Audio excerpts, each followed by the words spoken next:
SIR নিয়ে রাজ্য জুড়ে মানুষের মধ্যে তৈরি হচ্ছে নানান বিভ্রান্তি। আতঙ্কিত হয়ে আত্মহত্যার পথ বেছে নিয়েছেন অনেকে। তাই সাধারণ মানুষের মধ্যে আতঙ্কিত ও বিভ্রান্ত কাটিয়ে তুলে এসআইআর সম্পর্কে সাধারণ মানুষকে সচেতন করার লক্ষ্য মেদিনীপুর টাউন মুসলিম কমিটির উদ্যোগে চালু করা হলো এসআইআর সহায়তা শিবির। এই শিবিরে এসআইআর সম্পর্কে একদিকে যেমন মানুষকে নানা তথ্য জানানো হবে, তার পাশাপাশি যে সমস্ত মানুষেরা ফর্ম ফিল আপ করতে পারবে না তাদের ফর্ম ফিল আপও করে দেওয়া হবে। শিবিরে আসা মানুষরা এই ধরনের উদ্যোগে যথেষ্ট খুশি। তারা চান এই ধরনের শিবির প্রতিটা এলাকায় এলাকায় করা হোক, যাতে সাধারণ মানুষের মধ্যে বিভ্রান্তি, ভয়, ভীতি, আতঙ্ক সৃষ্টি না হয়। তার জন্য প্রয়োজন এই ধরনের সহায়তা বা সচেতনতা শিবিরের। মেদিনীপুর টাউন মুসলিম কমিটির তরফে জানানো হয়, আগামী 4 নভেম্বর থেকে প্রতিদিনই এই শিবির চলবে, যেখানে এসে মানুষ এসআইআর সম্পর্কে সমস্ত সহায়তা পাবেন। আজকে দেখা গেল এসআইআর নিয়ে এখানে একটা ক্যাম্প হচ্ছে। এই ক্যাম্পে আপনারা এসেছেন, কি জানতে এসেছেন বা জেনে আপনাদের কতটা কি সুবিধা হচ্ছে? এটা খুবই উপকারে এসেছে, কারণ আজ দীর্ঘদিন ধরে সরকারি লেভেলে বা রাজনৈতিক নেতারা যেভাবে বক্তব্য রেখেছে বা ফেসবুক ফোনের মাধ্যমে মানুষ আতঙ্কিত হয়েছে, সেই আতঙ্ক থেকে মুক্ত হওয়ার জন্য এসে আমরা অনেক প্রশ্নের সমাধান পেলাম এবং এর যে একটা সুষ্ঠু সমাধান আছে সেটা আমাদের মধ্যে একটা আস্থা জুগিয়েছে। মানে এই ধরনের ক্যাম্প কি আরো হওয়া দরকার? অবশ্যই সাধারণ মানুষের একবারে তৃণমূল স্তরে এটা পৌঁছে যেয়ে তাদের ভয়ভীতিটা কাটিয়ে তাদেরকে এর সঙ্গে সামিল করতে হবে, যাতে কেউ বিচ্ছিন্ন হয়ে না পড়ে। মানে আপনি বলছেন যে এসআইআর নিয়ে সত্যিকারেরই রাজ্য জুড়ে একটা আতঙ্ক তৈরি হয়েছে? অবশ্যই এই ধরনের ক্যাম্প হলেই আতঙ্কটা কাটবে? অনেকটা কাটবে আর কি, অনেকটা কেন কাটবে আর কি, এইভাবে আর কি।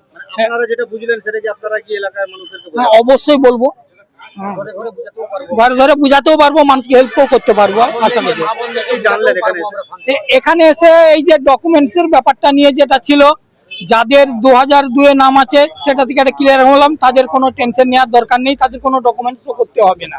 আর যদি কারো 2002 নাম না থেকে থাকে, তার যদি দাদুর নাম বা দিদার নাম থাকে, সেই সূত্রে সেটা বের করা যাবে, কারণ ওটা লিঙ্ক করে দিলেই হবে, সেটা অটোমেটিক এভাবে তারা স্বীকৃতি পেয়ে যাবে।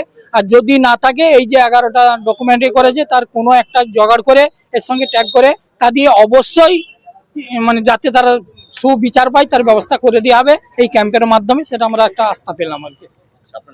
আমার নাম শেখ মহিবুর রহমান, আকর্ষানগর আল-আমিন মহল্লার দেশের একজন সদস্য। দেখুন, আজকে আমরা মেদিনীপুর টাউন মুসলিম কমিটির পক্ষ থেকে এসআইআর নিয়ে একটা সচেতনতা শিবিরের আয়োজন করেছি। আমরা সবাই জানি যে আমাদের ভারতবর্ষে ইলেকশন কমিশন অ্যানাউন্স করেছেন 4 নভেম্বর থেকে আমাদের পশ্চিমবঙ্গে এসআইআর আরম্ভ হবে। ঘরে ঘরে বিএলও যাবেন ফর্ম নিয়ে এবং ফর্মটা ফিল আপ করে জমা দিতে হবে। এবং এতে মানুষ আতঙ্কিত এবং ভয়ে আছে যে ওদের নাম নাকি বাদ চলে যাবে।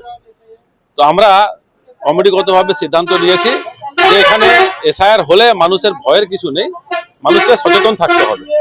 মানুষের যে ডকুমেন্টগুলো এখন প্রয়োজন এসআইআর নাম তোলার জন্য, সেই ডকুমেন্টগুলোকে কাছে রাখতে হবে। এবং 4 তারিখের পরে বিএলওরা যে ঘরে ঘরে ফর্মটা দিয়ে যাবে, সেই ফর্মটা যদি ফিল আপ করতে সমস্যা হয়, আমরা কমিটির পক্ষ থেকে এখানে একটা ক্যাম্প করছি। 4 তারিখ থেকে আমাদের ক্যাম্পে লোক বসবে, ফর্মটাকে সুন্দরভাবে ফিল আপ করবে, জরুরি ডকুমেন্ট যেগুলো লাগবে সেগুলো অ্যাটাচ করে আবার ওনাদেরকে দেওয়া হবে।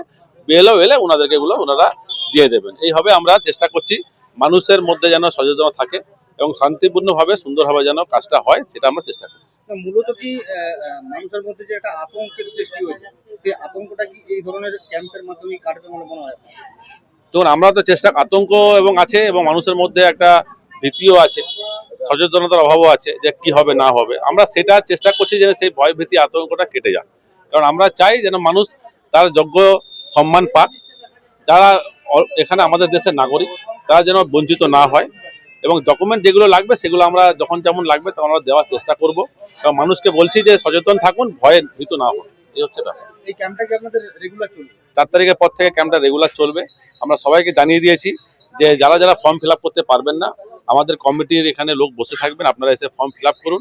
ডকুমেন্ট কী কী লাগবে আমরা ওনাদেরকে বলে দিচ্ছি, আমরা গাইড করছি এবং চেষ্টা করবো যেন যারা যারা আসবেন সবাইকে আমরা গাইড করব যেন এই যে প্রসেসটা যেন খুব সুন্দরভাবে আমরা সম্পন্ন করতে পারি। আমার নাম সরফরাজ খান, সম্পাদক, মেদিনীপুর টাউন মুসলিম।